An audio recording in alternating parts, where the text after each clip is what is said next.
the 1986 classic that, as far as I know, put Tom Cruise on the map. The movie is Top Gun. So, Top Gun is the story of Pete Mitchell, codename Maverick, at flight school. He is a hotshot 24-year-old pilot who doesn't take no shit from nobody, except for his, he's a loose wingman, cannon. Goose. That's right. He rides behind him. That's right. God, yeah, he's great. Maverick and Goose get accepted to the Navy's flight school out in California called Top Gun, where they are going to be training to be best of the best in the world against the best of the best fighter pilots in the world. And once Maverick and Goose arrive at school, they discover that there's some rivalries to be had with a very fun Val Kilmer playing Iceman and a couple of jerk officers above them who think they're too dangerous. Maverick, you're gonna get somebody killed, and maybe even a little bit of romance with Meg Ryan and Kelley McGillis as Charlie. This is the 1986 film we're talking about. Top Gun Maverick comes out next week, and it's worth mentioning. I didn't know this. This movie was the highest grossing film of 1986. This movie bumped the Navy's recruitment for years. They saw a tremendous bump. Apparently, the Navy was setting out booths outside the theaters to grab like excited dudes coming out and be like, "Hey, sign up to be a fighter pilot, kid," and it worked. My God, Top Gun was a really big deal. Oh, Top Gun heralded in VHS tapes. VHS tapes before Top Gun were about $100 to buy at home, and Top Gun signed a deal with Pepsi to put Pepsi ads in front of the movie on the VHS tape because they made so much money from Pepsi. They had discounted VHS tapes, and they made VHS tapes possible. Top Gun heralded in home media. This is a huge movie. This is a big deal. Top Gun was really big. And I'm excited that we're talking about it on the show. Andy, what do you think of Top Gun? Well, as you pointed out, it's definitely a propaganda machine. But it sure is. Yeah, that it is. Yes. But I mean, that doesn't mean it's not a classic film. And that's why I was glad we watched this, because it's a classic piece of Americana at this point. One of the movies that made Tom Cruise risky business. He had done Risky Business before this, so he was already up and coming and well known. But it's, I mean, I had never actually seen this all the way through. I'd seen bits and pieces because it used to come on cable all the time.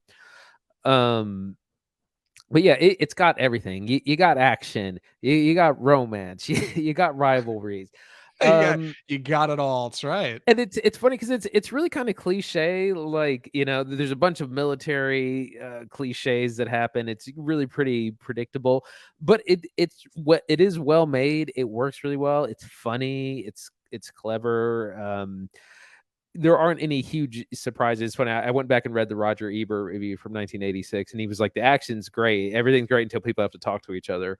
So he like wasn't a fan, yeah. but you can't deny like that it was a huge crowd pleasing movie, easy to get in, likable characters. Again, it made a star of Kelley McGillis as well, who would also go on to make things like Witness with Harrison Ford. It's a well-made movie, good action, kind of cliche characters. You do, like I said, you still do have to acknowledge it is a propaganda film, but that doesn't mean it can't be a good movie. Yeah, it's important to acknowledge that.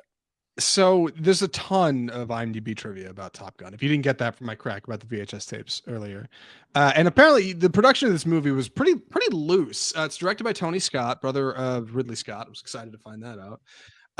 Tony Scott worked directly with the U.S. Navy to get access to F-14s, fighter jets. They worked off an aircraft carrier off the side of the coast at one point. Like, they got a lot of stuff.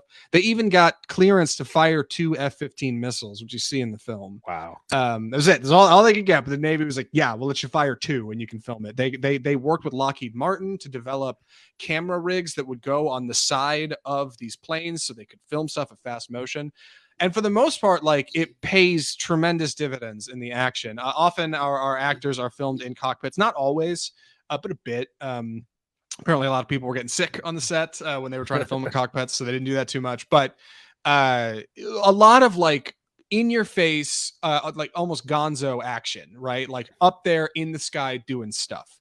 And that works really well in a lot of scenes. It also makes the editing frankly frantic. There's a lot of cuts in here where I'm just like, I can't keep up with visually where the planes are in the sky in coordination with one another. It comes together pretty well, but it can, it makes it for like frantic action in the air that I don't think a lot of people were seeing in 86 that like felt real, right? Typically it'd be like matte painting or they'd kind of cheese it, but like Top Gun just felt so visceral at the time. Like I think people just couldn't look away. You combine that with a brilliant rock soundtrack, landed smack in the middle with or grounded by Kenny Loggins' Danger Zone, and also Take My Breath Away for the romance, was played a lot in this movie. And you get some real adrenaline in the seats, man. Like in 86, people weren't ready for this heat. It was coming in hot. Yeah, I could only imagine how this might look in the big screen. Like I imagine a lot of the fighter pilot stuff probably works really well. Makes it feel like you're, in the plane, that sort of thing. It reminded me a little bit of Dunkirk. Might be a more modern version of that, of feeling like you're in the air, in the sky, like in the plane. So it kind of feels like a ride. And yeah, you got a bunch of 80s macho-ness. Everyone's like chiseled out of stone, Yeah. not an ounce of flab on anyone. You got this. It's funny because I think this film was probably for its time, probably a little bit progressive. It's still kind of problematic in some ways. It's like Kelley McGillis is she's an astrophysicist with a PhD, and she's like one of the instructors at the flight school, but she's totally also like a hot teacher, falls in love with a student trope. So there's still like a whole bunch of male fantasy stuff going on. For sure. It's a very male-oriented film. And apparently in early scripts, like, or at least Anthony Edwards, the guy who played Goose, said, he said the script was like bare bones. Skeletal was the word he used. He said most of the humor came like day of on set. Somebody would come up with something funny.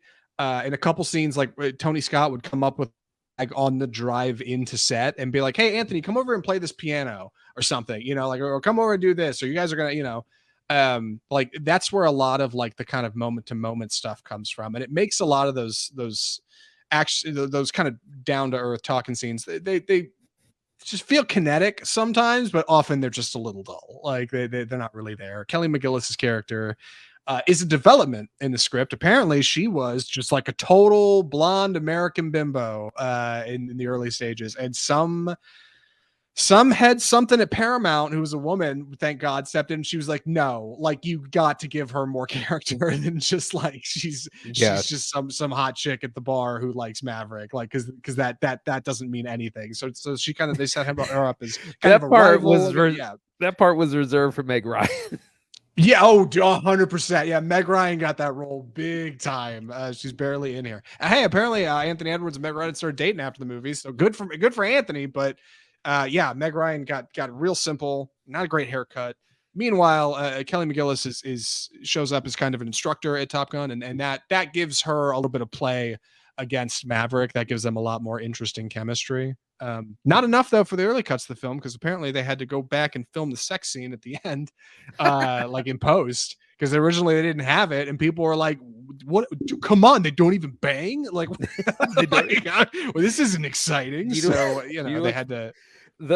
The infamous or famous sex scene from this movie, which is actually really short, is the midpoint of the film. It's like one of the highlights or the highest points of intensity, which I thought was really kind of funny.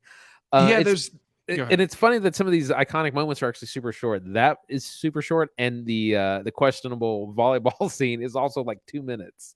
Yes, yeah. The volleyball scene is literally a game of two of doubles. Like it's Maverick Goose versus Iceman and his guy, and they play for like 30 seconds. And it's super short. Like for some reason, like it sticks out and everybody remembers it. And yeah, the sex scene has been spoofed in like everything from Family Guy to I don't know, South Park. Yeah, like the sex scene's great.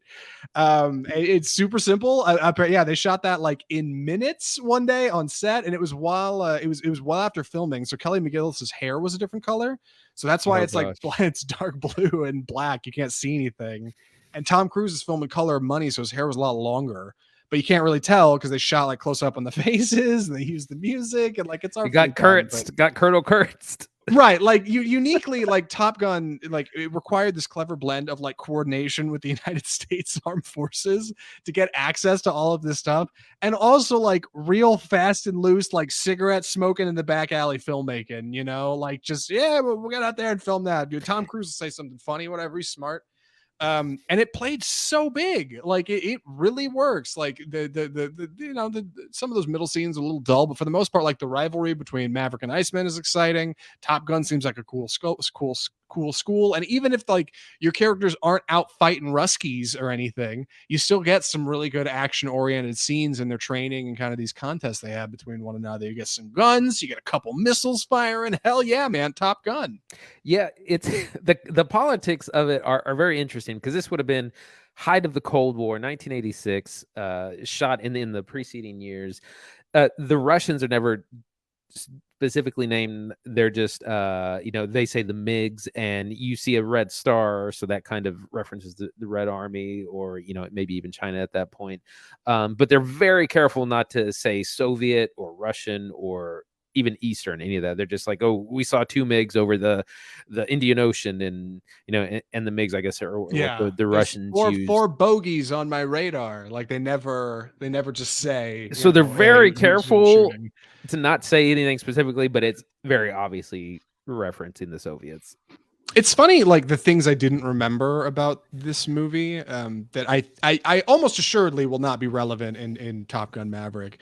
I forgot there's like this whole it's a little bit plot line where he talks about Pete Mitchell, Maverick, talks about his dad, Duke Mitchell. Oh, right. who was a fighter in Vietnam, like who was shot down over the jungle or something. Like it's all classified. He looks at.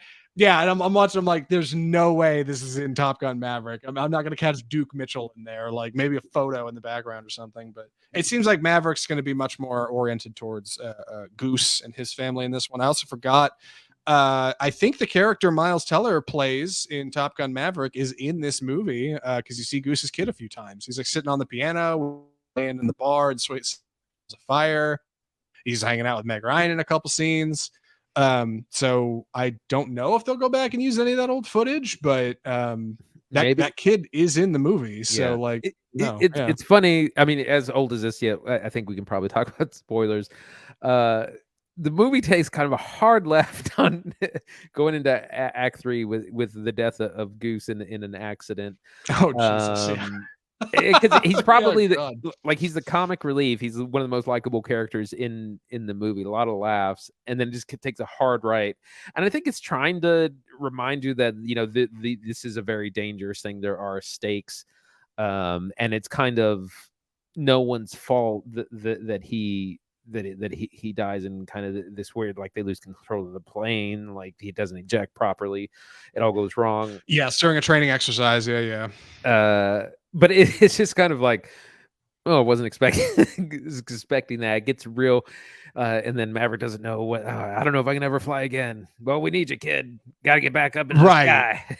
Yeah, and he gets back up there and he's like, I can't do it. And they're like, damn it, Maverick, you gotta get out there, son. This is what you mean by like back alley filmmaking, where it's like they must have only had an outline and like wrote the script the night before. Yes, like they had 23-year-old Tom Cruise on set who hadn't really popped yet, and they're just kind of put it, but like it works, man. Like you get the good soundtrack, you get some exciting sunrises, and you get the solid footage of the fighter jet stuff, and like you package it, and there you go. Like you got yourself an 80s sensation.